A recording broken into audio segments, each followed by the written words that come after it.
Friday. Didn't take too long. Short week. Tear, though. Temperatures warming up this weekend. Looks like we'll be near 90 by Monday. Stays dry, though, doesn't it? Is that the deal? Yeah, we could use the rain, but yeah, no rain in the forecast. I don't think we're getting any. Not even during the overnight. Doesn't seem like there's any in the forecast. Did some watering last night. Oh, yeah. My garden, specifically, my vegetables are. Watered the plants, like, what was yesterday? Thursday. Watered the plants on Wednesday, watered the lawn yesterday. Sort of go back and forth between the two. I'm doing pole beans for the first time ever this year, and I think I don't know how many plants is too many. I might have too many. I only have 4. Okay. But I feel like if they are as prolific as green beans were when I was growing up, we didn't do pole beans, we did regular. But anyway, I don't know if I don't. Too close together? Not enough room? No, I think they're going to be fine that way, but I don't think I have enough. Poles? Arches or whatever, right. The plate. Yeah. So watered them last night though, because they were looking a little wilty. No veggies for us, just plants and flowers. Eventually, I'd like to give the garden another try in our backyard. You got to finish your hole first. I got to wait for Chuck to get back from his cruise. Your fire pit. You got to finish that first. The fire pit will get done, and then once that's done, I can use my flamethrower that I got for my birthday for the first time. I told my guy Jim, who gave me the flamethrower, that I was going to wait until the fire pit was done, take it on the inaugural run. Yeah, tomorrow might be a good night for a fire pit. Looks like upper 50s tomorrow night into Sunday. But yeah, no rain in the forecast. You're right. Got a text from Tom. Wants to hear some Rammstein. Said, good morning, Brian and Gene. Will you play Du Hast by Rammstein? Have a great weekend. Thanks, Tom, for the text. Try to get to that. European this morning, are you, Tom? Also got a text from a guy, Jim, down in Georgia. Said, 100 degrees here tomorrow. Have a great weekend. I talked to my best friend yesterday. She's been gone for like a week with her. She's in like France now, right? Yeah, she saved her entire life. She had a side hustle, and she saved her daughter's entire life to take this trip with her once she graduated college. Once in a lifetime kind of thing. So yes, they are. But she's like, gee, it is so effing hot here. Apparently they're having some sort of crazy heat wave. Once in a millennial heat wave. It was like almost 100 degrees in Paris yesterday. Oh.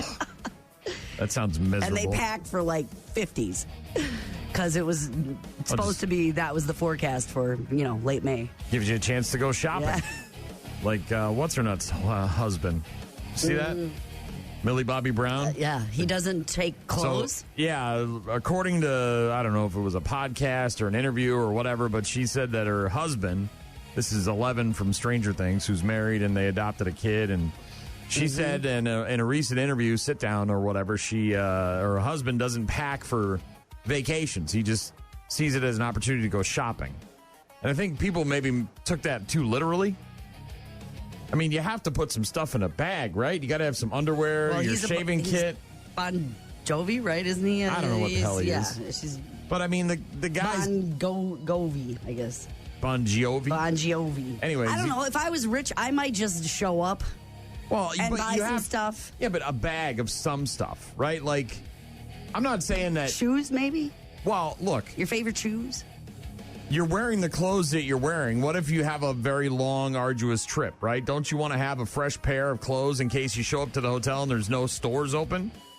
I mean, at least like a change or two of clothes and a toiletry kit. Maybe that's what she meant. Maybe he packs light and he just buy. But if you had the money and you were like, I'm going to be gone for a long weekend, I'll just pick something up there. Yeah, I'm not saying that he's not doing that. I'm just saying I think people took it too literally and thought this guy just raw dogs it and leaves the house with nothing, right? Just the clothes on his back and his phone. This week, my favorite TikTok that made me LOL was a young couple.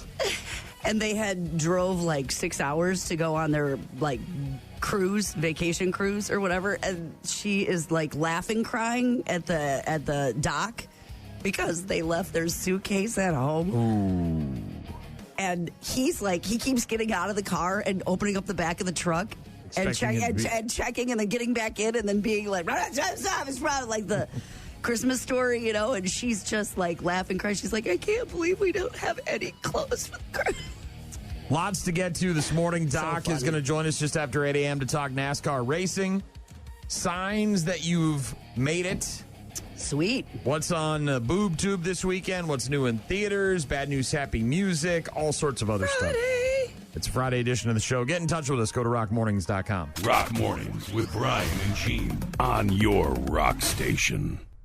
The guy who threw his wife overboard in the Bahamas. Did they find her? Not yet, but I think they might. There's been some new developments in this whole thing. So they detained him in the Bahamas. Yes. Kept him for a couple of days. Interviews, investigations. Couldn't find a body. He claims that she fell overboard. They were taking like a dinghy out to their yacht. They had gone to shore. They were returning, and it was very windy and rough seas. Yeah, and they were sailing. They had retired. They were sailing around the world, essentially. They were going to places, doing things. Long-time vacation kind of thing. And she fell out of the boat and drowned, according to him. His daughter, or at least stepdaughter, I think. Her daughter, yes. I'm not sure if he officially adopted her, but her daughter, had a lot of questions about this and essentially blamed the guy for doing it. And now, newly obtained GPS data in the case of Lynette Hooker's disappearance in the Bahamas has prompted investigators in the United States to relaunch a search for the body of the missing Michigan woman. So it sounds like maybe due to the GPS data, they might have been searching in the wrong place. Mm-hmm. And maybe they're going to move the search to a different place. After the forensic evidence appeared to contradict her husband's account of where he was the night she disappeared, the investigators in the United States are asking the Bahamas for permission to send a dive team to search new areas of the Sea of Abaco, I'm not quite sure how to pronounce that, for the body of Lynette Hooker. Officials saying that the GPS data derived from one of his electronic devices showed a track of the device's movements that does not align with what he told investigators.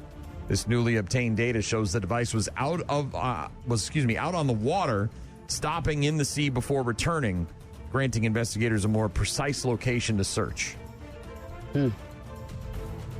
Obviously, if they recover the body and they find she didn't die of drowning, she died of blunt force trauma or strangulation or some form of murder, then this dude's going right back into the police department there to get investigated again. But crazy.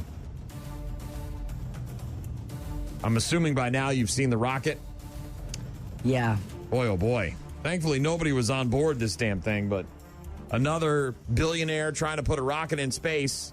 And it exploded on the launch pad. Blue Origin is right? The Blue Origin New Glenn rocket exploding in a massive fireball while undergoing a test on a launch pad in Florida last night. No injuries or fatalities. Video of the explosion, of course, going viral on social media. I've got my wife's cousin, Nick, and his wonderful wife, Angie. They live down there, and his video of it, he said it felt like an earthquake. The explosion was so powerful. Jeff Bezos' space company, Blue Origin, performing a static fire test ahead of an anticipated fourth launch of the new rocket in the coming weeks. Supposed to carry Amazon Leo internet satellites to space. Rocket was likely fully fueled, contributing to what was one of the largest rocket explosions in United States history. Fireball. Also, the worst failure in Blue Origin's existence. They posted on Twitter last night, all personnel have been accounted for. They were safe. Company didn't say what went wrong, only that an anomaly occurred. You think? Crazy. America's 250th right around the corner. They're building the UFC ring there on the White House lawn. Getting ready for the Freedom 250 concert, which apparently is losing artists left and right. Did you hear about this? It's been in and out of the news. What's happening now? It's being called the Great American State Fair. Oh, yeah. President Trump's push for a big American birthday bash this summer in D.C., and a bunch of artists who were announced as performers for the Freedom 250 concert have already dropped out. Freedom 250, which is supposed to be a bipartisan nonprofit established to celebrate the country's 250th anniversary in the nation's capital, which a lot of people are going to be doing. Yeah. Right? It doesn't have really much of anything to do with President Trump. This is America's 250th birthday. Two artists had already dropped out by last night. Morris Day of Morris Day and the Times said he won't be performing. His official Facebook account said, quote, "It's a no for me." And then Young MC, bust a move, right? You know what to do, just bust a move. Another artist who was advertised to perform at the Freedom 250 concert said he won't be there. Quote, "I have informed my agents that I will not be performing at the Freedom 250 event. The artists were never told about any political involvement."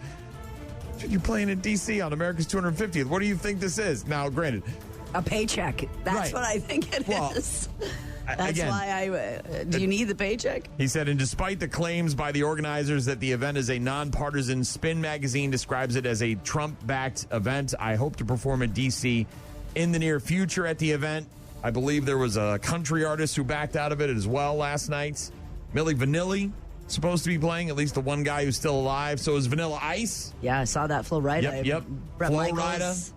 The Commodores were originally announced as performers. They said on social media that they will not be performing as well. So I don't know who else. They're probably going to replace them with somebody. I mean, they've got to have backups, right? Country star Martina McBride said she will also not be performing. They'll be just fine. They'll find other Bret artists. Michaels, Vanilla Ice, and Milli Vanilli. That's what we got. Flo Rida. They'll find other artists that are willing to play it. There's a really cool website, though, by the way, if you haven't checked out, America250.org. It's a national website that has all sorts of resources about our national parks and about the initiatives for celebrating America's Block Party. There's people can go on there and talk about their neighborhoods and how they're celebrating. There's some giving and donation things tied into this.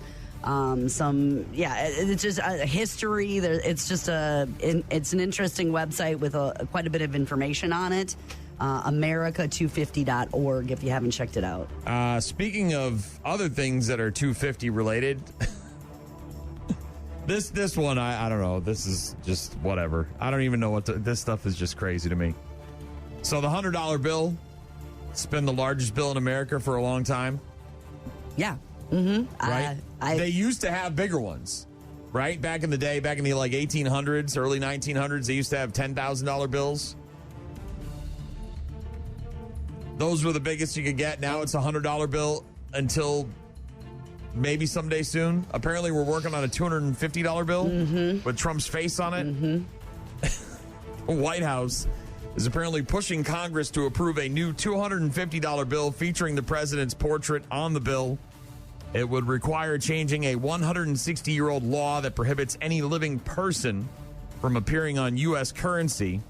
250, obviously, to match up with the 250th anniversary of America. Trump floating the idea in the last couple of months to celebrate the country's 250th anniversary. The Washington Post said that two of Trump's political appointees at the Treasury pushed staff to start preparing prototypes of the $250 bill with his image on it, but the final call will be in Congress. At present, no living person can be on U.S. currency, and the currency must say, "In God we trust." Right now, there is proposed legislation to change the first requirement so that a living person, Donald J. Trump, could be on a $250 bill. So it's all up on Capitol Hill. At Treasury, we prepare things in advance, so we have prepared in advance that if the legislation is passed, but we will stick to the law. That is the current U.S. Secretary of the Treasury, Scott Bessent, talking about what they got to do. Obviously, look, if this gets voted and passed, they got to kind of be prepared for it. I don't think it's going to happen. Legislation would need a simple majority in the Republican-controlled House of Representatives, which Trump could probably get. It would need 60 votes in the Senate, where Republicans hold 53 seats, so that would obviously be a little bit tougher. I don't know if 7 Democrats are going to approve a $250 bill with President Trump's face on it. The top U.S. House Democrat, Hakeem Jeffries, tweeted out after this news came out. He said, "Hard no on the Trump 250 bill. Get over yourself. The July 4th anniversary is not about a wannabe king. It's about celebrating American journey." So we'll see. We got rid of the penny. That was a cost-cutting move, but I don't know if a $250 bill is where we need to be going. I think I have all of the pennies. I'll never even have one. I don't even have $250. Where the hell am I going to get that? I was going to say 2 things. I have all the pennies that are left in circulation, I think. Got a couple of them myself. You got a few of them. Yeah. And second of all, I think there's been one time in my life where we've paid off the end of a car payment, and we had cash, and it was a number of hundreds, and You just felt like I was rolling, man. You walked I've in hit there, some like, spooky spin jackpots before that have been real good, like a $3,400 one, which is nice, and they give you hundreds because it's easy. But, like, have you ever seen how many, like... And you hold them up to the light and make sure that like, if you get $3,400 bills, that's a lot. But it's only 34 bills. You know what I mean? It's still... Couple in front of me the other night at Menards paid for their window air conditioner with $400 in cash, and I was just like, wow. You guys are cool, man. Rich. You didn't even put that on a card. You just paid for it. We'll get to sports in a couple of minutes. Tom wanted to hear some Rammstein this morning, bright and early. Here you go, Tom. Rock Mornings with Brian and Gene. Find them online at rockmornings.com. Requested Rammstein for Tom. Texted in this morning. Said, good morning, Brian and Gene. Will you play Du Hast by Rammstein? Have a great weekend. You know what I like about Tom? First of all, tell me about Tom. I like a lot of things about Tom, to be honest. Now that I'm first of all, one text. Well, it's early. Maybe Tom's got more to say later. We get one text a week from Tom, and it's usually on Friday, and it's usually a request, and it's usually early, right? Get it out the way. There's not a whole litany of text messages. Tom? It is, other than my name, which is an I, not a Y, and that's not any fault of his.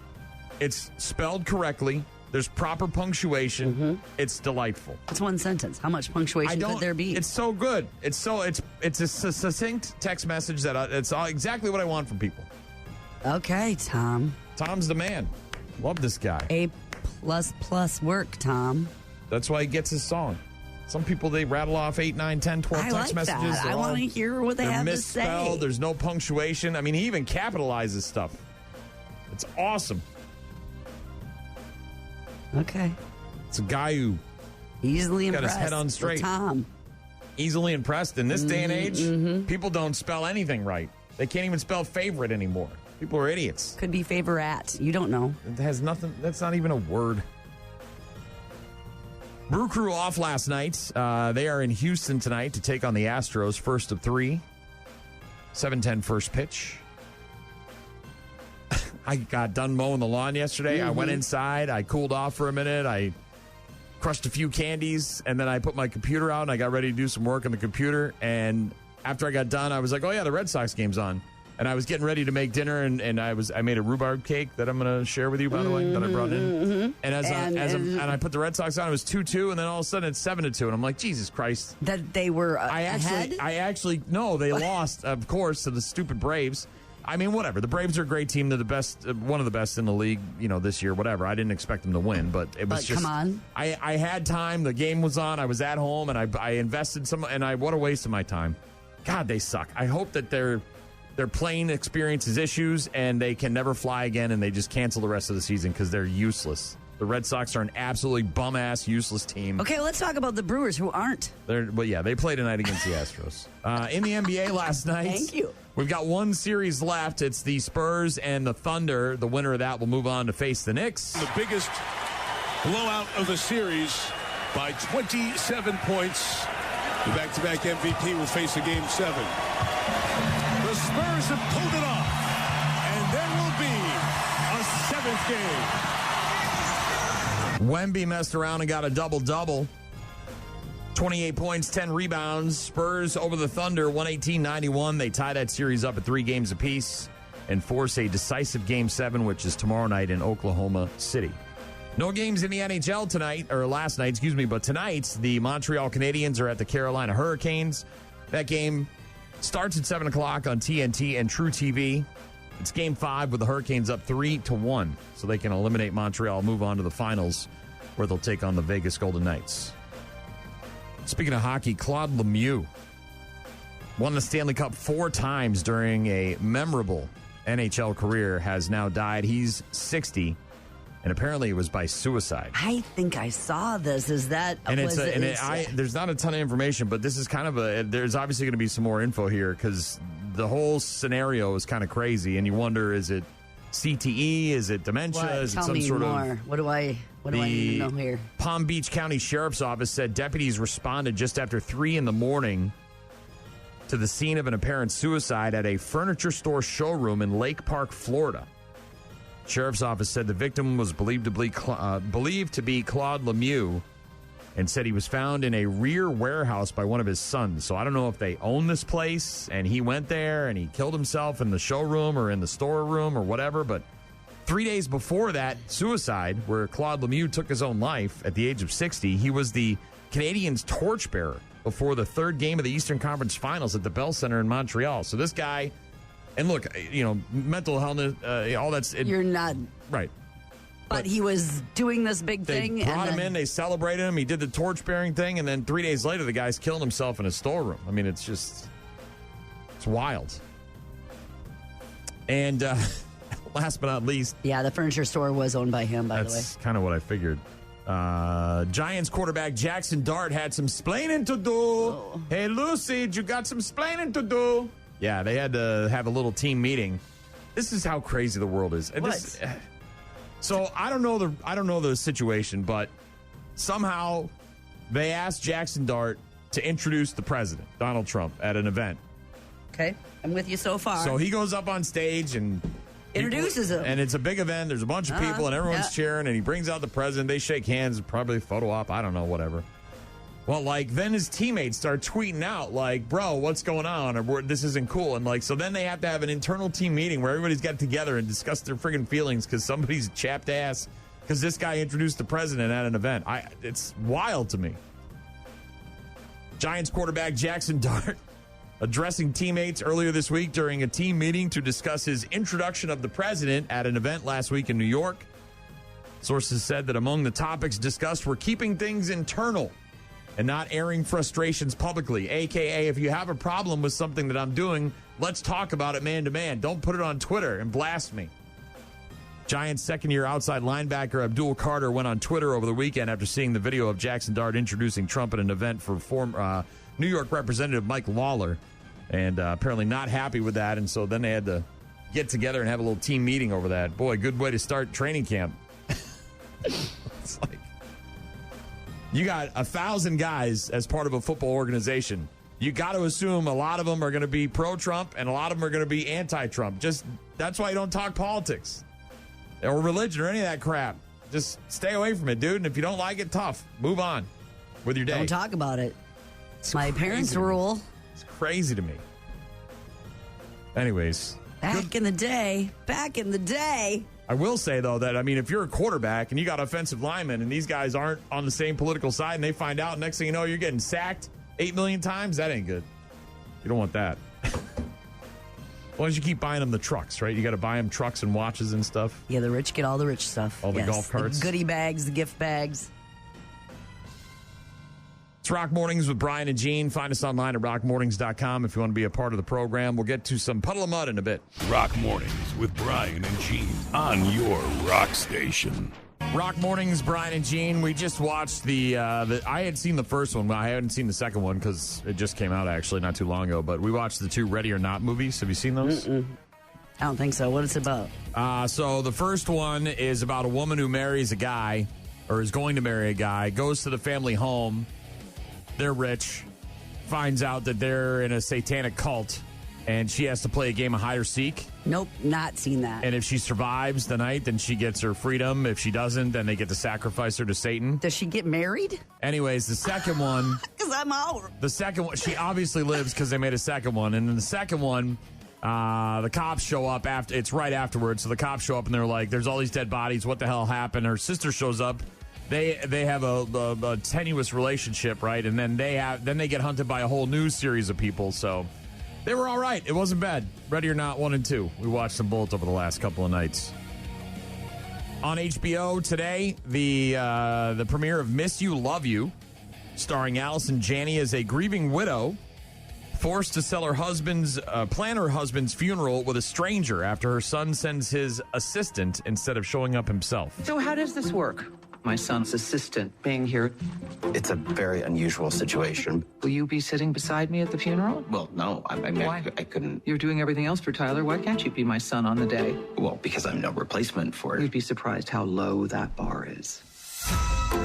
Tyler's doing his best. Oh, please. He seems to think he can pass off his responsibility to say goodbye to his stepfather. We turned the spare into an art studio, so you'll have to sleep out here. Sure. Oh, it is a bed. Oh, yeah, no, it's... Or there's the couch. Yeah, oh, maybe... That is where he died, though, so... Wow, it's up to you. No, that's... I'll get sheets. Thanks. Do you want to start a list of things we need to do? I have one. I emptied your dishwasher and I made some coffee. I'm sorry, I couldn't help myself. I kind of get off on this stuff, and I instantly regret saying get off. My husband made friends here. I made acquaintances. He wants the Beach Boys, God only knows, as people arrive. I'm thinking 'tis so sweet to trust in Jesus. It's a big hit. I'm sorry, that's horrible. Miss You, Love You. Movie starring Allison Janney premiering on HBO tonight. Also today on Apple TV, the series premiere of Star City. This is one of these Man in the High Castle type things where it's an alternate reality where if like the Germans had won the World War. Mm-hmm. This is if the Soviets had gotten to the moon first. Get dressed. You're coming with us. Please, whatever's happened, you must know we're good workers. I take this step for my country, for my people, and for the Marxist-Leninist way of life. Chief designer, you made us the envy of the world, but the KGB is now more concerned than ever what the West might do. The Americans have acquired your plans for the lunar base. It appears that someone in Star City is working for the other side. Star City, a series premiere on Apple TV today, a thriller about the space race set as a cosmonaut training center in an alternate timeline where the Russians were the first to put a man on the moon. Interesting. Let's see. Saturday night on NBC, you've got Game 7 of the NBA Western Conference Finals. The Oklahoma City Thunder hosting the San Antonio Spurs. Series obviously tied up at 3 apiece. Winner moves on to play the Knicks. Exciting. In the NBA Finals, which start next Wednesday. Also on Sunday night on Netflix, you've got the AFI Life Achievement Award, the 51st annual. And this year, it's a tribute to Eddie Murphy. This guy's getting the AFI Lifetime Achievement Award. This is how you answer a door in my neighborhood. Who is it? Yeah, lengthy career. Lots of documentaries about him. And now he's getting an AFI Lifetime Achievement Award. Sunday night on HBO, the 3rd season finale of Euphoria. Sydney Sweeney getting naked and doing OnlyFans. Mm-hmm. Check, please. I don't know why people have such a problem with that. New in theaters this weekend, Pressure. PG-13 World War II drama. Starring Andrew Scott as a British meteorologist who warns the Allies about 2 converging storms that could turn D-Day into a disaster, while his American counterpart is saying the opposite. Brendan Fraser is General Eisenhower, who ultimately makes the decision of who to believe. It's called Pressure. Do we have a date yet for the invasion's out? D-Day is in 61 hours from now. This is the largest seaborne invasion in history. Fate of the war, thousands of lives hinge on this. I need a forecast. Churchill tells me you're the best meteorologist in the country. Get me the latest readings from every single base within 2,000 miles of Normandy. The invasion is confirmed for Monday. Oh, they won't like this. We are faced with a succession of 2 aggressive storms. Are you absolutely certain? D-Day will be calm and sunny. I couldn't disagree with that more. Pressure. Huh. Rated PG-13. That's an interesting concept.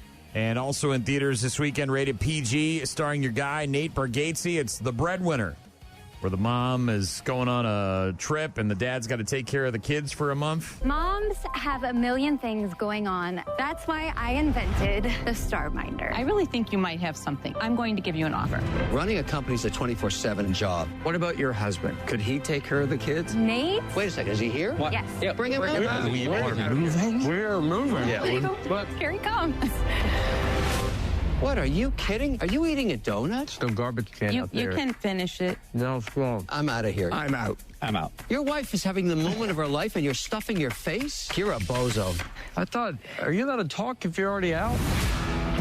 Lori thinks I might have something, but are you sure you can handle this? I'm the top salesman at the dealership. I think I can handle a month alone with the girls. You act like I'm gonna blow the house up. Bye, Dad. The front door is locked. There's a window in the back. We'll crawl through that. Is this just an inept dad, or is this like a Mr. Mom kind of thing? No, like he's the breadwinner, and Mandy Moore plays his wife. She lands a deal on Shark Tank and takes off on a prolonged business trip, so he's got to take care of the daughters for a month. And obviously, he doesn't really know how to dad because the wife takes care of Doesn't know how to, but he probably comes around and learns more about the kids and him and all that. The Breadwinner, rated PG in theaters this weekend. You've also got some new tunes to check out. Lots of it, actually. Lots of new music. Paul McCartney, 20th solo album called The Boys of Dungeon Lane. Available today. He's got Ringo Starr as one of his guests on that album. Your boy Willie dropping his 79th solo album. Didn't he just drop one like a week ago? He did. It's called Dream Chaser. Willie Nelson's 79th solo album. I think it's more than that, isn't it? Coming out today. Solo album. I'm sure there's a million others. I see with what you're saying. I get it. Discography is like got a million in it. It's got multiple pages. Shinedown's new album, their 8th album, is called 8, and that's out today.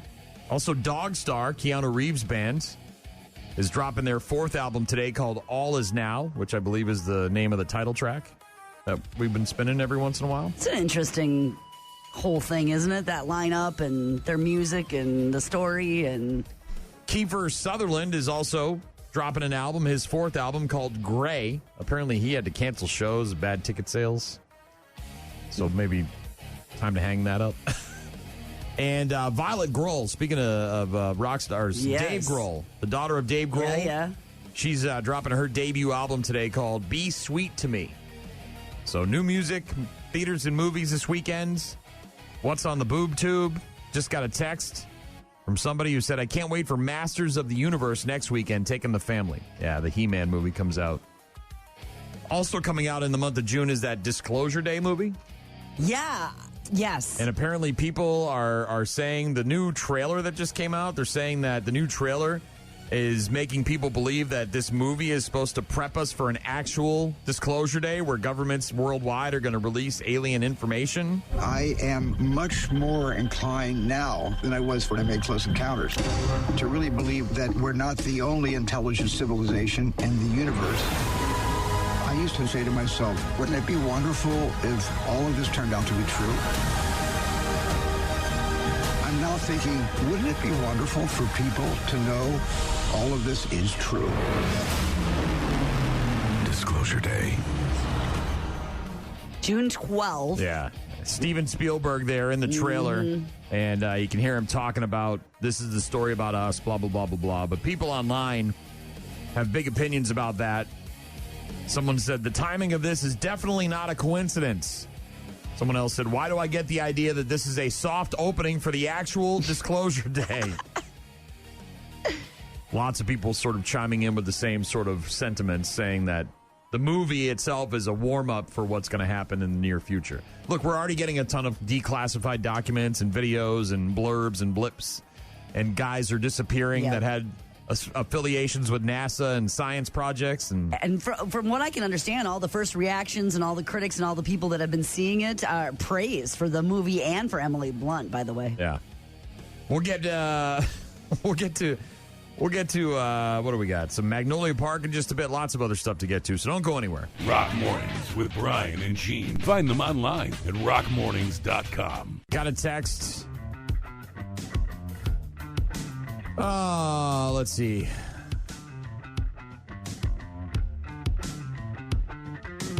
Not sure the name on this one. Longtime listener, I still have my I Wake Up with Woody t-shirt. That is a long time. That was the first morning show on this radio station many years ago when we switched over to 95.7 The Rock. Does it have holes in it? Does the shirt have, do you wear it? Is it like in a box somewhere? Chuck. Is The it guy's ripped name up? is Chuck. Chuck is sending a lot of text messages, which is the opposite of Tom. So, Chuck, let's be a little more succinct Love here. what Chuck has to say. Tell me all about Chuck. Chuck does have good capitalization and punctuation. I will say that. Thanks, Chuck. I like that. He says, today, after 50-plus years, it's the last time I can say I'm a working man. I know you don't usually play Rush, but I was hoping you could play Working Man. He's retiring? Your station has helped me get through many of those days.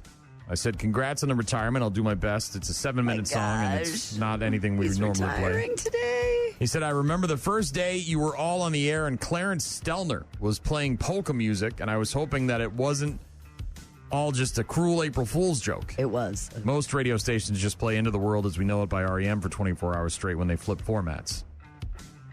We flipped formats and went with, were we doing like an Aerosmith giveaway? And this was the mayor was in playing music. Previous to me, but I've heard stories. Also before my time. Legendary. Thank you, Chuck. Is Chuck short for Charles, you think? Congratulations, Charles. Chuck then also goes on to talk explicitly about my wife, which also doesn't help his case. He says, tell your super hot wife to stop by the courthouse scanner, and I'll sweeten her up for you. I have cupcakes and cookies. Oh, it's his retirement day. I don't need to tell her. Treats. Look, if I know anything about how these things work with the public defender's office and the attorneys and the courthouse, the news will get around. Word gets out when there's sweets. But I'll let her know, Chuck. Thank you.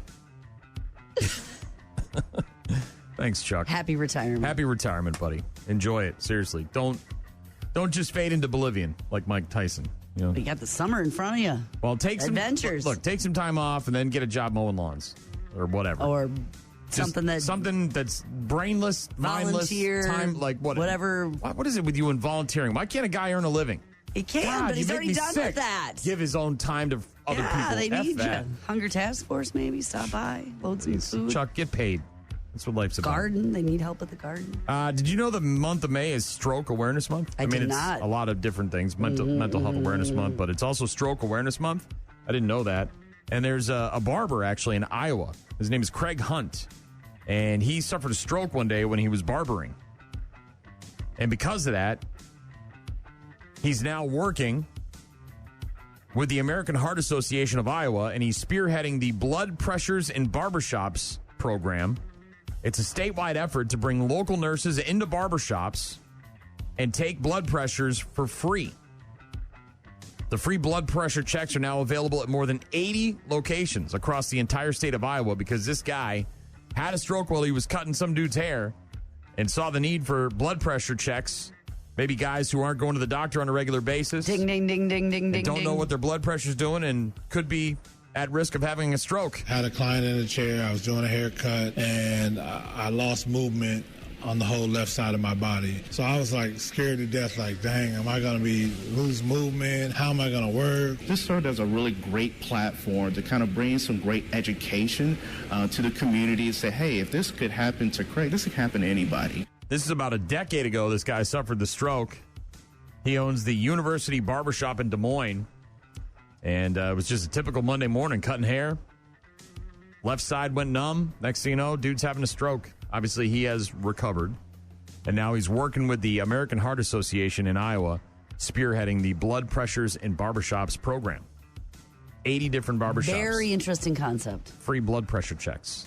Catching them where they are. Yeah. To take a look at what's going on under the hood. Much like a lot of things, right? If you want to attract clients or you want to have them be a part of what you're doing, you got to meet them where they are. We both have high blood pressure. Yeah. And recently I found out mine was kind of out of control at the dentist's office because they take it there too. Yep. And I was like, oh, that is high. So you might find out here that you need to look into that. Elsewhere, this is pretty cool. And I don't know if somebody in America is looking at this or what, but the Netherlands is fighting back against cigarette butt littering. By doing what? By turning them into currency. There's a company that's accepting cigarette butts as payment for a plate of food. Small Dutch pancakes, usually eaten with a lot of butter and sugar. Sounds like almost lefse, right? Oh, yeah. The cigarette butts are bucks at a place called the Waste Bar. And the pancakes can be bought for 20 cigarette butts. Drinks are 10. Fruits and candies are 15. They also accept plastic, 15 pieces of plastic. Getting it off the garbage. People out there picking up trash, picking up cigarette butts, which obviously are a real problem everywhere. Most common form of plastic waste in the world, cigarette butts. More than 4.5 tons of cigarette butts produced every year. One company accepting them as payment for a plate of Proffords. I'm not sure. Porfords? I mean, this is Dutch, so I don't know exactly how I'm pronouncing that. Some sort of little pancake. Small Dutch pancakes, usually eaten with lots of butter and sugar. But yeah, so they're apparently having people bring those in. And you get a you warm turn 'em in, pancake meal. And you get a nice meal, maybe a drink, maybe some fruits, maybe some candies. I know that there are programs like that in America where you can turn in garbage and get something for it. Mm-hmm. Cigarette butts, though, they're everywhere, man. I like the bracelets that they make out of the garbage, the plastic that they take out of the oceans. I don't know if you've ever seen those, but there's that company that makes those twisted, beautiful bracelets made out of all of the recycled plastic they take back from the ocean. I love those. Thanks again to Chuck for the text message. We're going to talk about signs that you made it. In life. You've made it in life. We'll talk about that. We're going to talk about mosquitoes later on. Bastards. It's that time, man. Last night. Also, Doc's going to join us to talk NASCAR racing, and we'll get to bad news, happy music. So don't go anywhere. Rock Mornings with Brian and Gene. Start your day with Rock Mornings. Hello, I'm Loban Leach, and this is the lifestyles of the rich and famous. Okay, I've made it. This is where you're telling me these are signs that you've made it, but not necessarily made it like rich and famous. Look, you and I have very different opinions as to what means you made it. Yes. Obviously, a lot of that depends on where you grew up. I was just thinking about that last night. What sort of family you had, what sort of level of income you what you're comfortable with. Yeah. Well, look, you grew up on a farm. I did. Right? So I didn't. So for you, a successful farm operation with lots of cattle or whatever it is you guys did. Corn. Well said. Lots of corn. Well I don't know what your farm was. Yes, crops and dairy cows and stuff like that. Yes. And so making it from season to season. Having a good summer weather. I mean, like, you could have made it, right? Like, you could have. I have no idea what your version of. But, like, so every person's different. It doesn't necessarily mean that, they're a millionaire and they have a yacht. I mean, that certainly is a sign that you've made it, but that's not the litmus test for everybody. I was just thinking about this last night. I remember when I was a kid, I thought people who had pools were rich. Had to be rich. And I had no idea how much a pool cost. And then when I was like about 16, we got a pool. And I was like, oh, snap. Yeah, but you could have a pool in your backyard and barely be able to put food on your table. Or you could have a pool and it was already there, right? And you had no real investment in it. You just sort of. That's not a test to make sure that you've made it. I'm trying to think. Because you can obviously. Well, and like when you see people with brand new cars, that doesn't necessarily mean that they're able to pay for them. They might have good credit. Absolutely does not mean that. And they're on the razor's edge here when it comes to financial downfall. Overtaxed and overstressed. And a lot of these things, unfortunately, do carry a financial price tag. Oh, they do? Yeah, very, very few of them actually mean anything in terms of who you are as a human being. Okay. So it's not like, hey, I've made it because none of my relationships are dramatic anymore. I'm surrounded by, people who have. None of these things are about your personality, about your mental well-being. How happy you are. None of it. And maybe they didn't add those or ask people those, or maybe people don't think that exponentially. Like, what's the sign you made it? Well, I'm in a happy marriage and I've got 3 good kids. Yes. Right? I have moments where I feel good and I appreciate the things that are going on in my life. able to work and be happy and have a successful marriage and 3 kids who are doing well, right? Like, it's none of that stuff.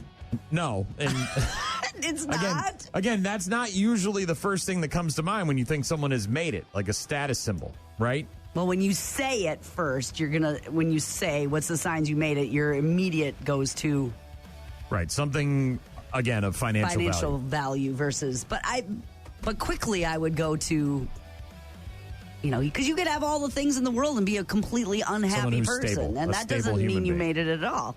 I would say someone who's, miserable. In my opinion now, someone who's made it is someone who's not going to therapy.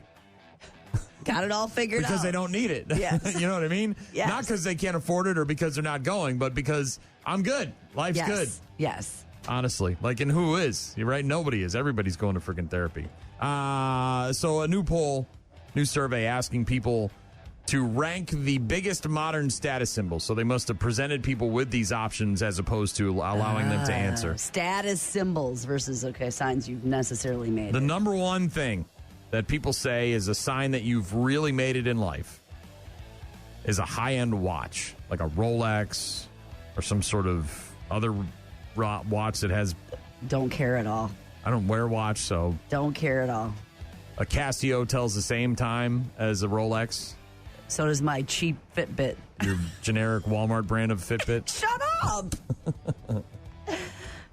Another item, this seems... I don't know why this would be so high. Because you can get these at outlet malls now. A luxury handbag. I have zero desire to have one. Well, yeah, because you're not a girl.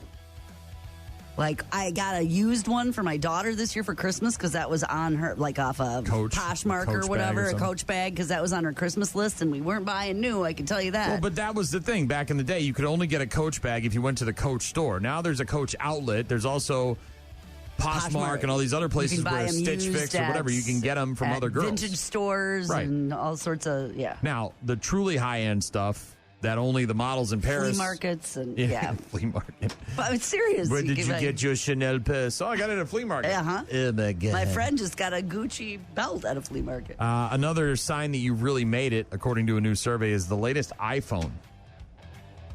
The people who buy them every time they're new, those people are idiots. Like if you're... That is what they like to spend their money on, and they're into tech, so that's their jam. The tech can't change that much. You can't. It can't change that much. That's important. Yes, I them. can, and I did, and I will, and I will continue to do so. People who do that are idiots. This was for me when I was a kid growing up, similar to the pool, some sort of hot tub sauna, sort of that sort of relaxation thing. You know what I mean? That's on there? Yeah, and at-home sauna comes in at number 4. So this is one of those things where you go in the wood and the rocks and the water. Dude, you know what I don't want to do? Go into a tiny room and be real freaking hot. Never. Hate it. Hate saunas.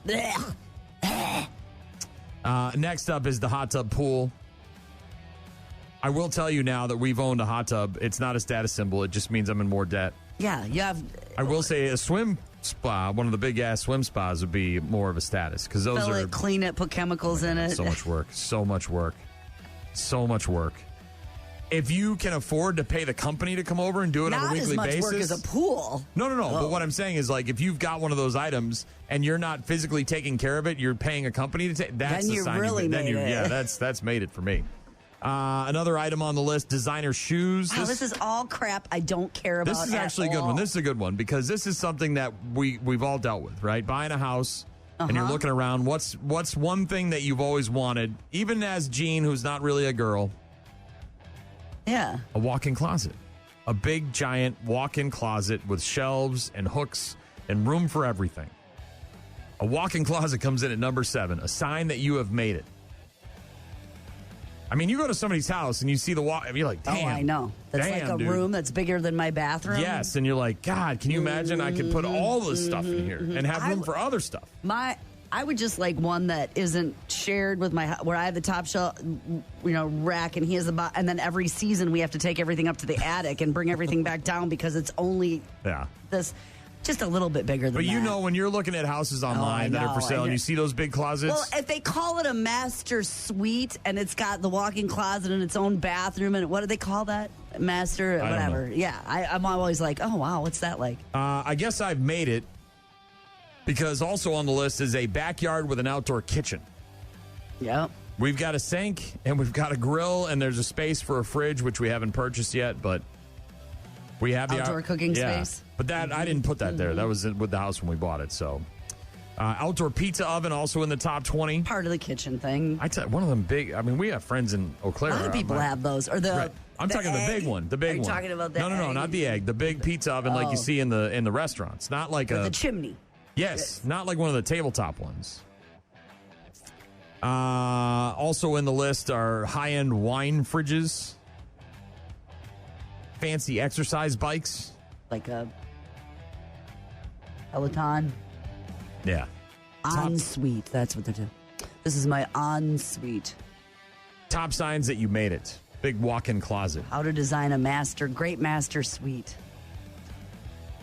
None of the things on the list were of those were in relation to your actual personality, what kind of a human being you are. Yes. How your family's doing. Yeah. That you've moved past blaming your parents for everything, and now you've accepted who What's they wrong are. with blaming them?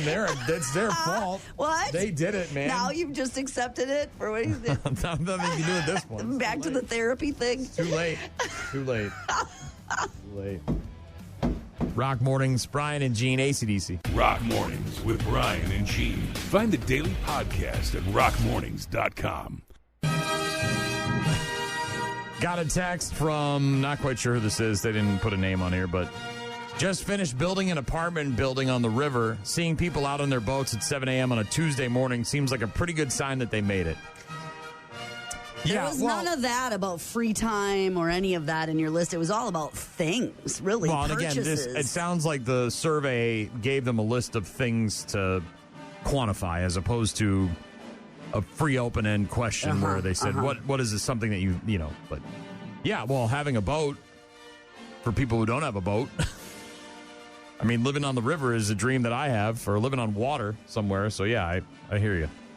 The Enhanced Games just took place last weekend. And it was unimpressive, wasn't it? Kind of, yeah. Now, it doesn't mean that everybody was roided up.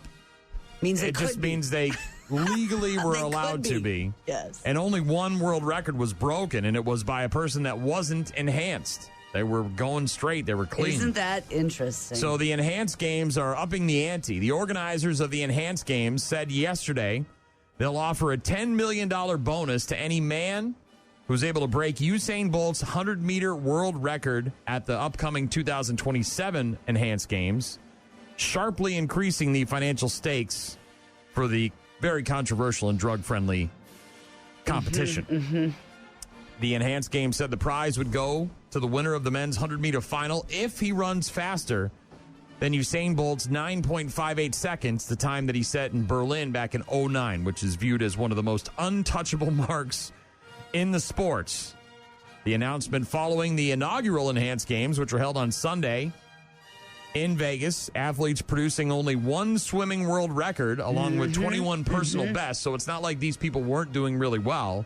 They just weren't breaking world records. A Greek swimmer named Christian blah, blah, blah, blah, won the 50-meter freestyle with a time of 20.81 seconds and earned a total of $1.5 million, the largest single payout in swimming history. But now they're upping the ante to $10 million, and it's only in the 100-meter race there for men. Yeah, 42 athletes juiced with a suite of steroids, stimulants, human growth hormones, testosterone, and a few other things that were banned by the World Anti-Doping Agency. By the way, they say 90% of the athletes were on at least one, lots of them multiple.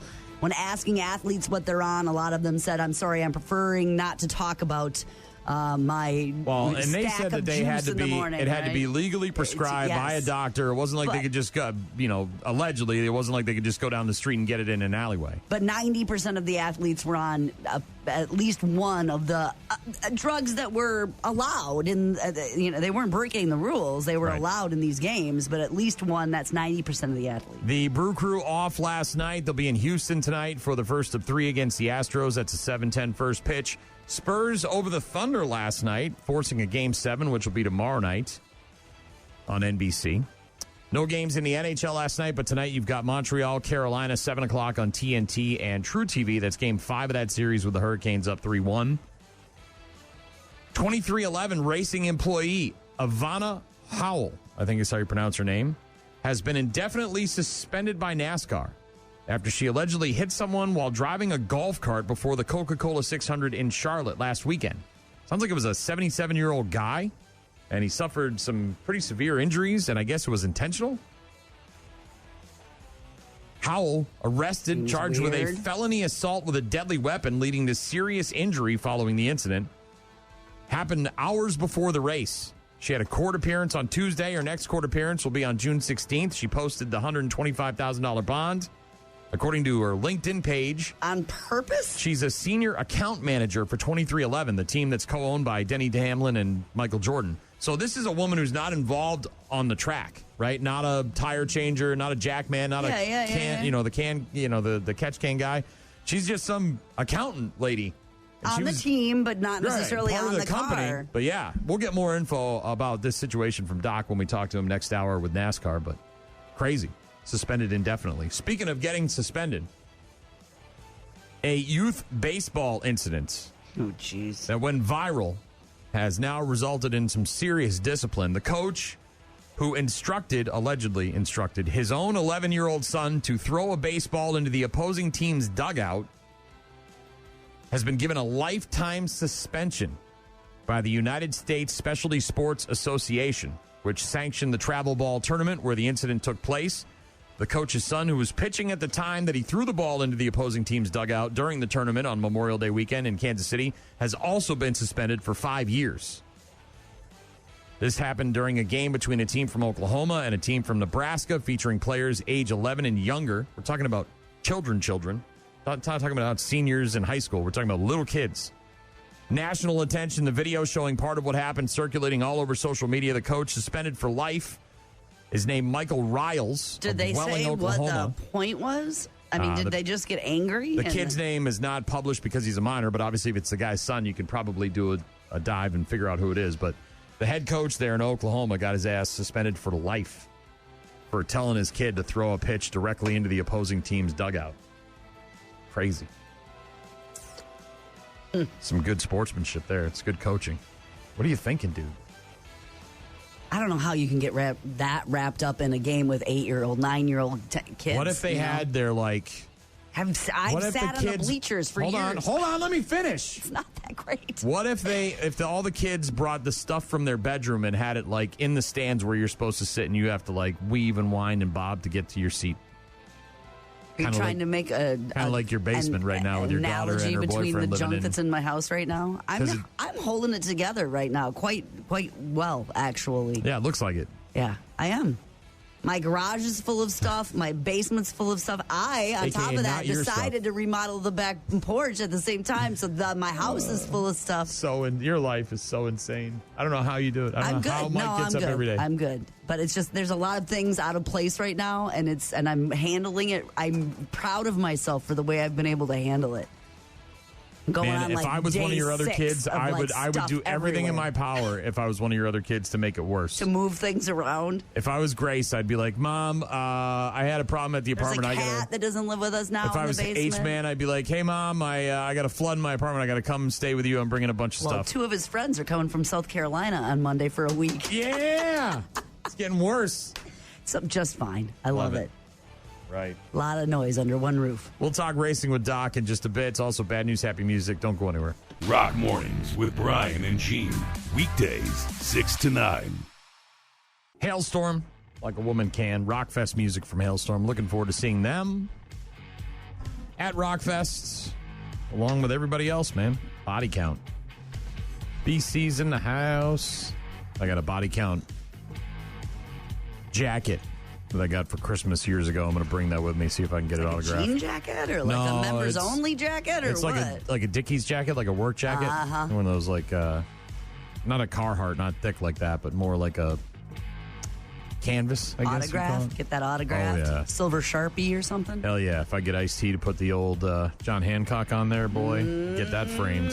That'll be some shadow box in the man cave. Gojira, Biscuits, Body Counts, Machine Head, Hatebreed, ICP, just so many others. Rock-fest.com. And make sure when you go to Rockfest this summer, you come down the hill and you say hi. We're going to be hanging out in the booth like we always do. Probably have some giveaways, chances for you to win pit passes, meet and greet passes. Maybe a chance to get upgraded for next year. You don't really know. It's a surprise. And then all of a sudden, bang, I can hook you up. So make sure you stop by and say hi if you're headed to Cadott. What's your go-to method for warding off mosquitoes in your backyard? You know what? I wanted to talk about this because I saw these new, I don't know, they're not lanterns, but I was wondering if people have had luck with those. So we have a giant, have a giant bug zapper, one of the big purple ones that's in our, it hangs from our pergola in the middle, right above the table where we sit. So like a zapper. Yeah, and I love that thing because it's got so much nostalgia. Because when I was a kid growing up and we went to camp, Westward Shores on Ospey Lake in New Hampshire, every couple of campsites, you'd hear one of those, and all night long, zzz, zzz, and they just had that buzzing sound, and so I just have a lot of nostalgia. So I got one of those. Obviously, there's the citronella candles, which you can burn. I feel like those don't do any good. You can have one of those electronic fly swatters. We were at a party, a graduation party a couple weekends ago, and everybody was trying to touch each other with the zapper paddle. Well, that's just good fun. Good time fun, but you can still kill some bugs with those things. So I have a citronella every year. I get a citronella plant. Okay. So, and it flowers. It looks like a plant, which is it's 2-foot, right?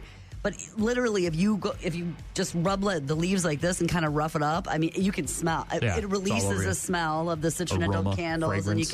and you can set it next to you on the table or next to your legs. I was wondering about those Thermacell patio shield mosquito repellers. If anybody has those and they work, there's a bunch of different brands. Is that the one of them, that's in a circle and you burn it and it kind of smokes? No, you don't burn it. Okay. That's the thing that's nice about it. It's I know more some like people have like a dish soap and like lime juice mix or something like, or a lavender, flat soda or I've something like done that. a lot of those different And kinds you of. pour it around. Yep, in a dish, and those work. I know that there's the Avon Skin So Soft. Yeah, I think that's it another. is. That was what I was talking about. Was more. Not so much like the external things, the things that you're putting on your body. So do you use like a bug spray in the backyard when you're back there? Yes. What do you use? I think it's like it's the unscented family off. I think it is. Okay. So it's like it's not the deep woods with DEET. It's like a softer, less smelly one like that. The reason I bring this up is because apparently the bugs are getting too strong for the DEET.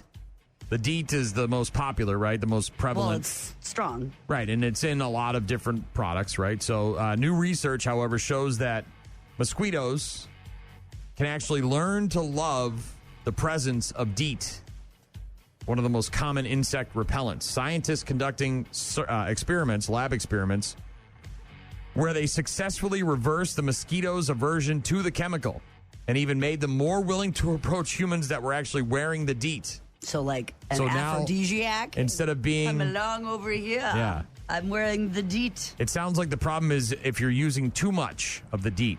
So like one of those guys that bathes themselves in Axe body spray, which is too much.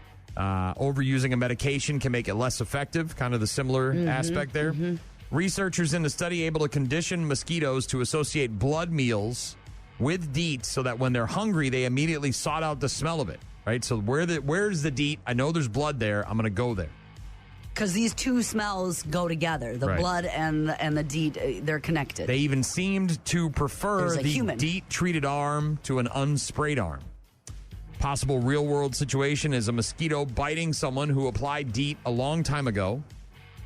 If the amount of DEET is low, it's possible a mosquito is still able to bite and learn the association between DEET and the possibility of obtaining a blood meal. This and is they like transfer that knowledge from their little tiny stupid brain from one generation to another. They're in a lab and they're testing them. But this is like a Pavlov's dog thing, right? Now you don't need to worry about the DEET attracting mosquitoes to you, but one researcher said it is still the gold standard of mosquito repellents. Our work is important to carefully read the manufacturer's recommendations regarding dosage and application frequency to keep these products as effective as possible. So, yeah, if you're just going crazy, spraying the DEET, it may have a negative effect. Some of the other plants besides the citronella I was telling you about, which we have, that rosemary, so if you grow that in your garden and it happens to be by where you sit, lemon balm, lavender, catnip, if you're growing it for your kitty cats.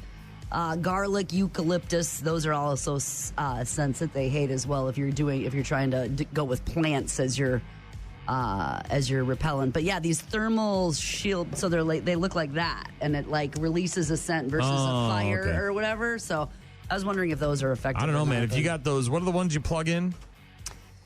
They got the little blue light behind them? Yes, no plug-in, though. I don't want anything because you can plug some of those in or something. Yeah, but if you've got an outlet back there, you plug in one of those bad boys. No, I'm looking for those things work. Somebody did, Krista texted in and said, yes, they work, Gene. Swear by them, the Thermacells. Excellent. Thanks for the information. But yeah, trying with the plants and things like that as well. Stu texted in and said, who allows this devil's work? Quit effing with Mother Nature. You just want to be out there getting bit by bugs? Oh, I see. This guy's going au naturel. I don't want to be on my patio enjoying beverages and music and getting bit by bugs constantly. I could do that inside without being bit by bugs. Have added those selective hearing, Stu. Way to go. Good on you, bud. Sarge also texting us saying, I actually like to use Buggins with... Yeah, I like Buggins, too. And without DEET. Yeah, Buggins is good, too. Especially if it's also gnat. There's a lot of gnats in addition to the skeets. Well, and now there's obviously companies that come around and they can spray your yard and all that crap. Oh, there's a ton of different things you can do. Tons. But maybe be careful with the application of the DEET. Don't go too overboard with it. Rock Mornings with Brian and Gene. Find them online at rockmornings.com. Fridays at about 8:15 during the NASCAR season, we're joined on the phone by the one and only mid-pack legend, Mr. Technicality, Car 54, Billy Doc Niles, a.k.a. Captain Retirement, a.k.a. hashtag Mr. Fister, a.k.a. hashtag this guy. This guy. Happy July. It's Happy Memorial Day, and it was like Monday. Hashtag this guy. I'm kind of anal. That's what all the guys at the campground say. Hashtag this guy. You're getting a thrill by listening to Bill. Sweetheart. Hashtag this guy. He gets to stay on the box. Yeah, maybe. Let's see. Clean that bathroom. Hashtag this guy. Gonna have to come from the back. If I, then that's where I'm coming from. Hashtag this guy. Gonna be a big one for them. That's what she said. Hashtag this guy. He could be coming from your backyard. Oh, coming from all the back places, Gene. Hashtag this guy. A lot of beating and banging. Sounds like a good weekend at the new camper. Hashtag this guy. Nothing says you can't slip one in without saying anything. You should ask, Doc. Sneaky You should for Pete. sure ask. Hashtag this guy. First day with the new tongue. Practice, practice, practice. Hashtag this guy. God damn, I'm going too fast. Never. Mid-pack legend. Hashtag this guy. He sees her. He doesn't have time to turn away from her. Blasts her in the rear end. Yeah. He didn't have time to turn away. That's why he got run over by that golf cart. Hashtag this guy. I do this in the truck every week, too. Oh, cranky my wanky. Hashtag this guy. Whoa, what am I touching here? Whoa, what are you touching here, Doc? I am touching my official Mid-Pack Legend Tribute T-shirt, which you can also have if you go to BigMuddyTees.com. And when you purchase a T-shirt, $5 goes to the Rock Foundation.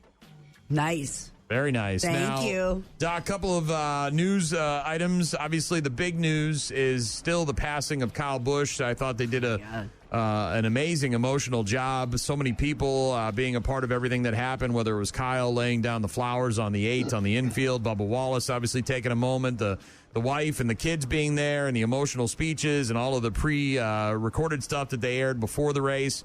But now we're getting some more news after the coroner's report came out about the pneumonia. Tell me more. Yeah, so first off, get off Bubba Wallace's ass. I mean, Kyle Busch was very instrumental in bringing that man up through the ranks. So it's not some pub grab like some of you a-holes think it is. The guy is very emotional about losing his friend. So, give the guy some slack for this part. But, yeah, according to The Athletic, they got a hold of the death certificate. And he had bacterial pneumonia for weeks or even days, and his severe sinus infection likely went into his body. A doctor who spoke about the details said he had severe pneumonia that turned into sepsis. It's something that is extremely rare, especially in a young, healthy adult. I mean, he'd been ill for weeks, and reporting a sinus infection and a severe cough. According to the doctor, young, healthy adults, in their 40s, is like a 1% chance, less than a 1% chance of this turning into what it turned into for him. There's a 4% mortality rate for people in their 60s, and then when you get into your older ages, 25% chance. So this is obviously something, if they could have caught it, he'd still be with us today. But it's something like this, it can start as a viral infection, and turn into a bacterial superinfection and often an aggressive staphylococcal or streptococcal bacteria. So it's a very, very sad situation. You talked about the opening ceremonies last week. It was extremely emotional. How about the cool move, Kyle Larson's kid coming up and hugging Brexton Busch? No, it's just that was a pretty cool move. So, have you ever had pneumonia? Yeah, it was very emotional, and you can get real sick from it real fast. Yeah, I've had I just can't believe he was able to function. Is the hard part. Weeks, Yeah. I've had it a couple of times. It is not fun. Trust me. Well, and then you couple that with getting into a NASCAR and all the G-force and everything else that it does. Sorry, Doc. There must be a little bit of a delay, but just, taking that pneumonia and coupling it with being in the race car and the G-force and everything else that goes on in there. I'm surprised he could be practicing and wasn't laid out sick at home in bed. Doc? Yeah, we got. Are you still? Yeah. Hello. Hi. Yeah, we got about a half a second delay here. Yeah, so. Go ahead. So anyhow, Austin Hill will remain in the 33 car for the foreseeable future.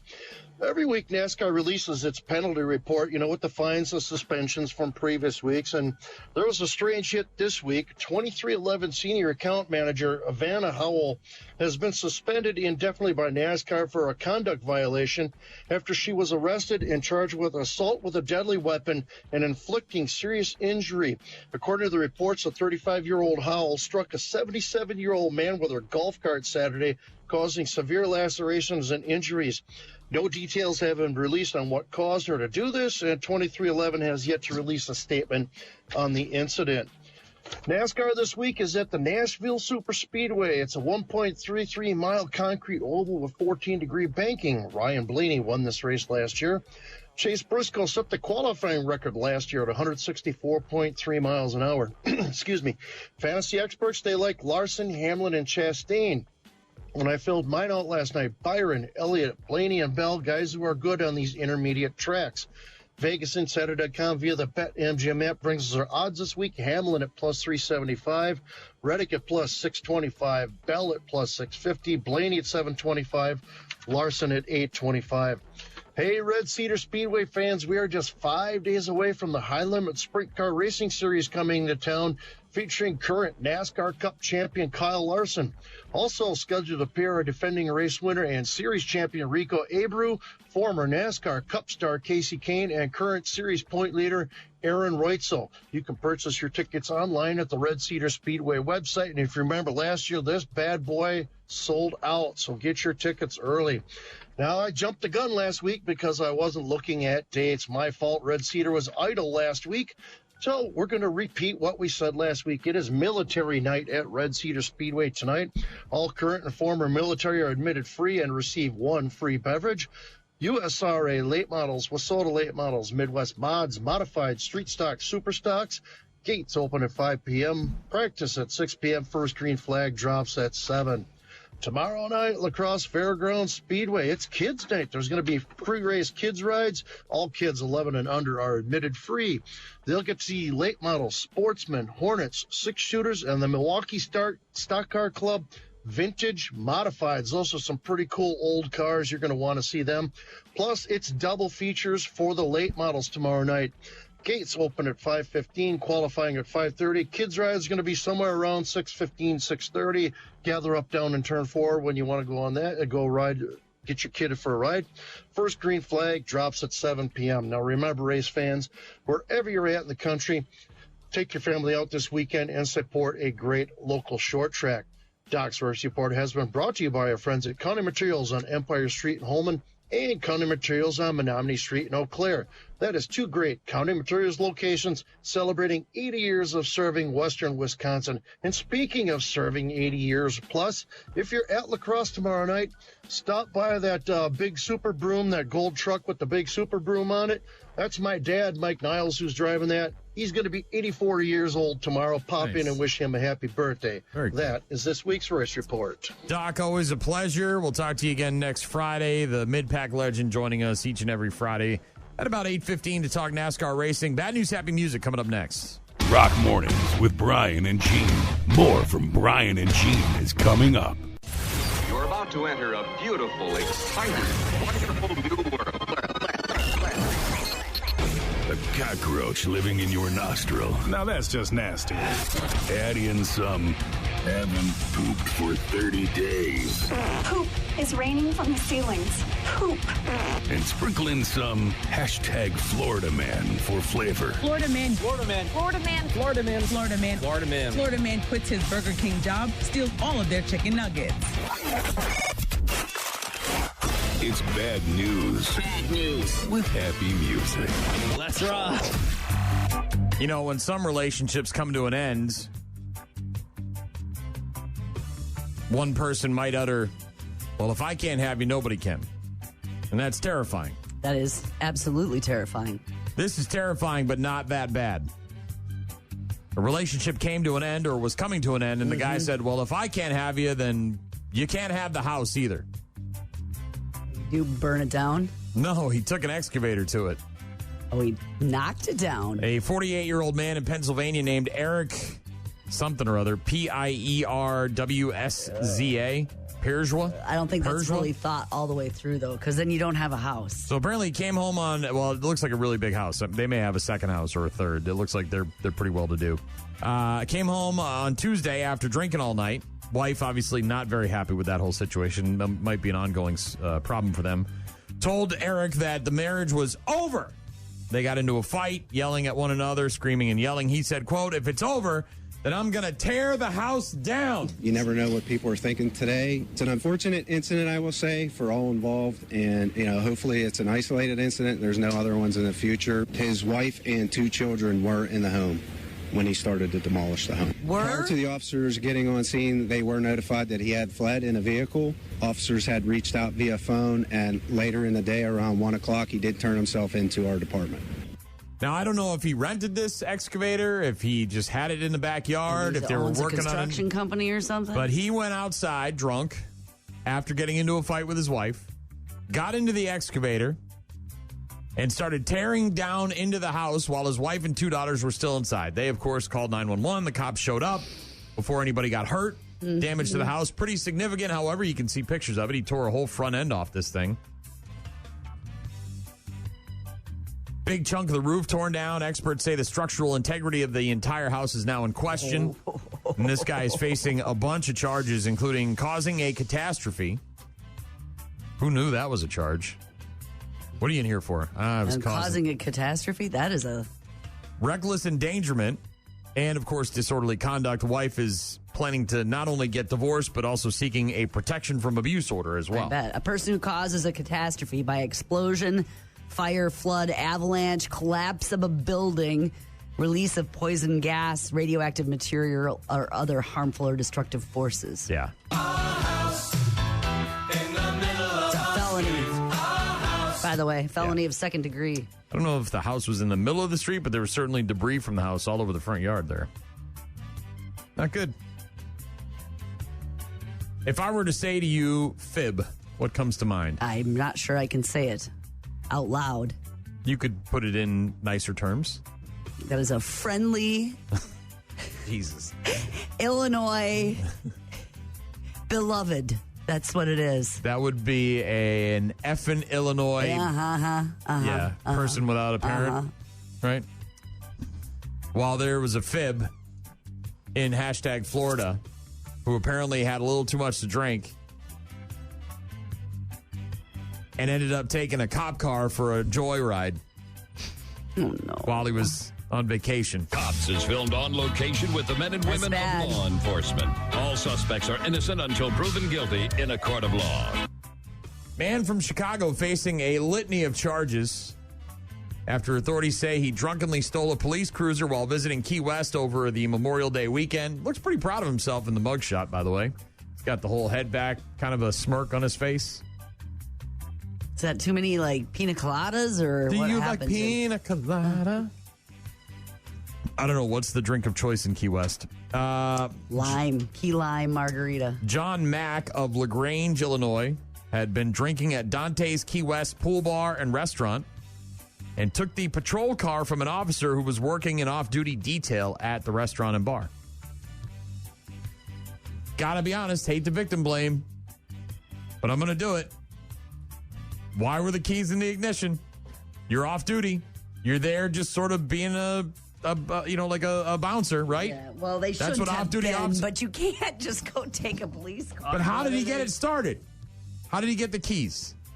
The officer is implicit in this. That guy should get some kind of penalty as well. How did this guy get in there and start the car? Well, he probably didn't think people would do that. Yeah, but you can't leave the keys in there. You're off duty. You're there as a bouncer. You're there as a hired hand just in case things get out of control. It's not wrong or a mistake, but you can't do that. Police say surveillance video from just before 6:30 showed this guy walking out of the pool bar with two friends standing a couple of feet away from the patrol vehicle, then opening the door and getting inside. Authorities say he put the car in drive, almost hitting two of the other men. Ooh. States a security guard then got the officer's attention, and other officers responded to the scene as Mac drove the police cruiser around the parking lot in the marina. Whee! Whee! Like around like this? Yeah, just like in Superbad when they go spinning around. Can we shoot at it? Yeah. Authorities say they later found this guy outside of a nearby boathouse bar and grill. So he said after he took it for a little joyride. So he did the parking lot tour a couple times, and then he was like, I'm going over there. They found him there. He Get some more clams. He claimed he had 3 to 6 Coronas. He said he would fail a sobriety test and also sustain cuts from a fence after he ran away and resisted arrest. He obviously also refused the breathalyzer, got himself arrested, and he got arrested and faces charges of DUI, burglary, grand theft of law enforcement equipment, reckless driving, refusal to submit to DUI testing, and resisting arrest without violence. Oops.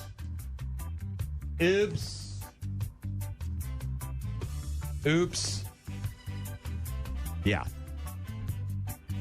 There's another guy. This one is from New Zealand, and he got drunk as well. He was pulled over after swerving all over the road, claimed the alcohol that he consumed shouldn't count because it was the blood of Christ. Sweet berry wine. Yeah. The alcohol he consumed was the blood of Christ. Is that what you just said? That's not wrong. But was he drinking it in a church? That's the problem. You can't just drink it at a bar and say, hey, it's the blood of Christ, right? No. What if the bar is owned by the preacher? Is that possible? I don't know what they do. So in New he was Zealand. at the church just chugging. I don't know. From A man was pulled over after swerving all over the road, claimed the alcohol that he consumed shouldn't count because it was the blood of Christ. Here's my body, here's my blood, drink of me and eat of me. Just go from church to church to church to drink Churching it up. little bit as he could. The 53-year-old man pulled over. Cop said the man crossed the center line multiple times, underwent breath testing procedures, recorded a breath alcohol level 3 times the legal limit before electing for a blood test to be taken as well. I said, well, that's not right. You got to take the blood out of me. He told the police that the alcohol he consumed was altar wine at Mass, and it should not count because it was the blood of Christ. Police are now awaiting the results from the guy's blood. So maybe he was drinking at the church? He was drinking a lot at the church then. Maybe he's a janitor at the church and he was cleaning up and he had access to the church wine. Christ. Yeah. It's not during service. That's just helping yourself. Well, they don't put enough wine in the cup to get drunk. You got to be like a baby to get drunk on that wine. You'd have to, or go to a million services. Mustache, maybe a little disguise. Or didn't I just see you? No, it's not. Now I'm wearing a hat. Another guy said he'll never be the same again after he severely burned his penis with a cup of hot coffee that spilled on him during a Virgin Atlantic flight. Ask me about my winner.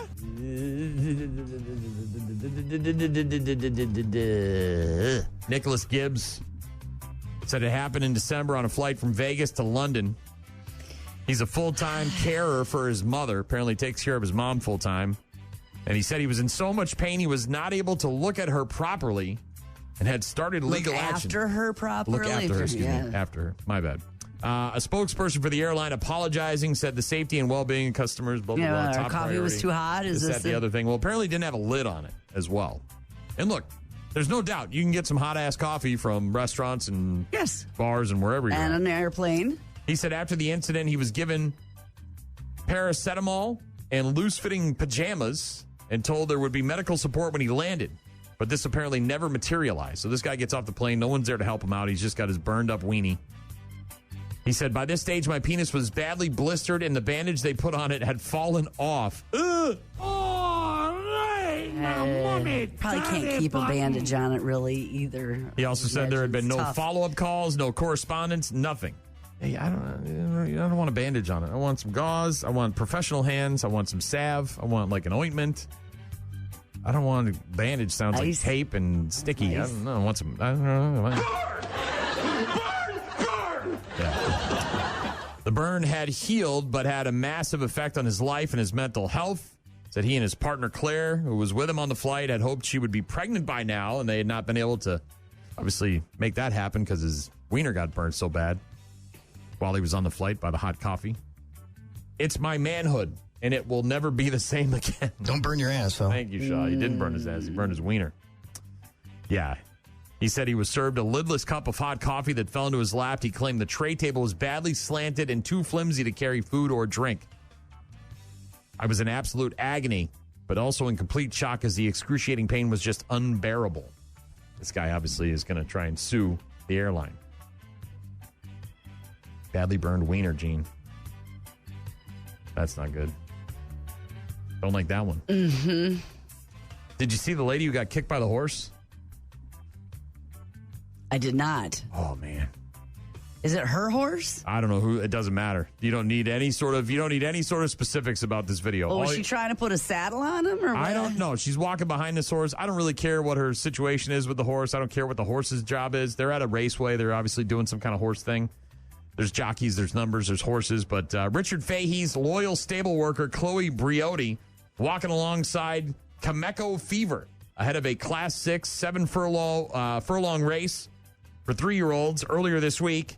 And that's when the horse said, "Not on my watch." The gelding, who was having the 8th run of his career and wore a number 3 cloth, initially appeared calm before he then took a big old kick. I'm 50 and I kick and I stretch and I kick. And he kicked. Kick his ass, Seabass. Oh, yeah. He got her good. Sent her into the next. Oh, snap. Sent her into the next parallel universe. Oh, yeah. Crap. Is she okay? Yeah. Both of his back legs, like his Oh, yeah. He went up like a drop kick, man. He was doing a total drop kick It on wasn't her. like a one-off like well, normally you see the one leg and it kind of does the warm-up kick, no, right? his whole he kind of just legs and his whole, I don't even know how he did it or what happened. She was taken to the hospital for checks and miraculously escaped the ordeal with just a couple of bumps and bruises. Taking him back to Nevada where he's wanted for banging horses. Yeah. Oh my gosh, that horse wanted no part of her standing right there. Yeah. That's for sure. Oh, she snuck up on him and he said, "Not on my watch." Oh my gosh. Oh, yeah. He got her good. He did not want her around. You know who he doesn't want around? Her. Chloe. That's who he doesn't want around. He does not want Chloe anywhere near him. Hashtag Florida woman arrested. This is in Lee County, Florida. Apparently she dropped a little baggie of cocaine during a traffic stop and said that it was a feminine product. What, that he would be so confused and baffled by the feminine product? I can't figure it out. Wow, that looks like cocaine, but if you say if it's a tampon, it's a tampon. You know how guys get around feminine products, right? We're weirded out. We don't know what goes on down there. There's all sorts of blue and red and all sorts of weird commercials. I don't know. Does it have wings? I don't know. Yeah, so members of a narcotics team conducting a traffic stop after they saw a vehicle failing to stay in a lane. Body camera video shows a detective asking the passenger, a woman named Jacqueline Stacy, to exit the vehicle so that the canine could conduct a free air sniff. When she got out of the car, detectives saw her attempt to conceal a small bag of cocaine beneath her purse. The bag ended up falling on the vehicle floor, and that's when she said, "Oh, well, that's just my feminine product." Cocaine's a hell of a drug. She said, "This is my feminine product." The detective said, "All right. You want to start recording that right there? Go ahead and put that on your Facebook Live." Detectives searched the vehicle, found additional cocaine and drug paraphernalia, and then she got arrested. More feminine products? No, she may have had some in her purse, but they didn't fall on the floor of the car. Yeah. 100 tampons. That's when I learned I had a shallow vagina. 100 tampons. Looks like a little stormtrooper. Will that be enough?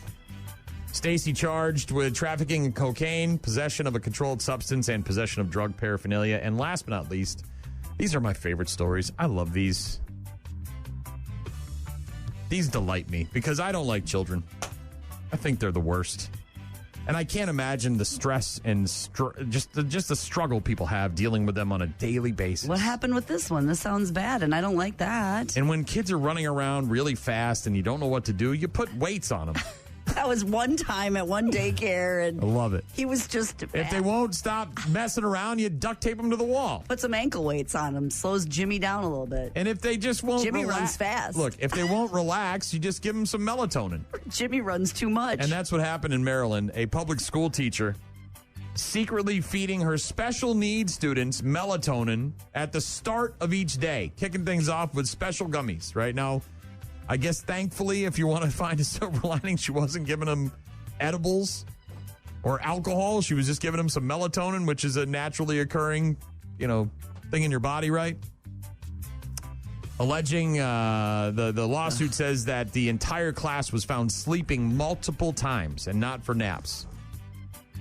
Mother of a 12-year-old nonverbal boy with autism says her son's class at the Maiden Choice School in Baltimore County Public Schools District was medically assaulted and battered by the unbeknownst drugging of melatonin. I would agree. The boy suffered severe blood loss through bloody noses, blood in his mouth, and frequent blood clotting, requiring medical attention, and has shown a lack of motor functioning, uncontrolled emotions, including anger and confusion, developed a form of insomnia, unable to regulate his own sleep schedule. You can't be sedating kids. The complaint sedating kids. Alleges that the teacher's entire class was found sleeping midday, daily, and consistently. School staff, including the principal and the assistant principal, didn't say allegedly anything? allowed the woman's son and other students with cognitive disabilities to be given melatonin by refusing to report it. So it sounds like a lot of people were implicit in this whole thing, right? Like maybe the principal and the assistant principal kind of knew about this and didn't do nothing. What, Judy gives her kids melatonin and we all know it and it's fine? A whistleblower who worked at the school eventually came forward and made a complaint. Yeah. Which then led to the teacher's placement on administrative leave. Judy's class is always sleeping. Criminal the whole charges class have yet to be filed against the teacher or anyone else involved, but they're obviously investigating. Man, everybody's got to go there. Except for the whistleblower, maybe. How long were they doing this? How long was she doing this to these kids? The whole class is sleeping. At what point do you stop and say, maybe this is no longer for me? Right? Like, I can see being at your wit's end and you're like, what can I do? I don't know, melatonin. It's not that bad, right? Well, you and I take melatonin occasionally to go to bed, right? I mean, know. It's you can get it right off it's OTC. It's not a controlled drug. But I but know what I'm that. saying is, at what point do you ever stop and say, this is probably not... I cannot be drugging kids, and that's what I'm doing with my job. I'm drugging a whole classroom full of people. That's kind of what she was doing, Gene. Oof. Bad news with happy music on a Friday. Have a great weekend. Thank you very much. I'm here to tell you about drugs and alcohol and why they're bad, okay? Mm-hmm. Melatonin's not too bad. Unless you're a kid and you're not supposed to take it and getting drugged by your teacher. Get nosebleeds and all that stuff.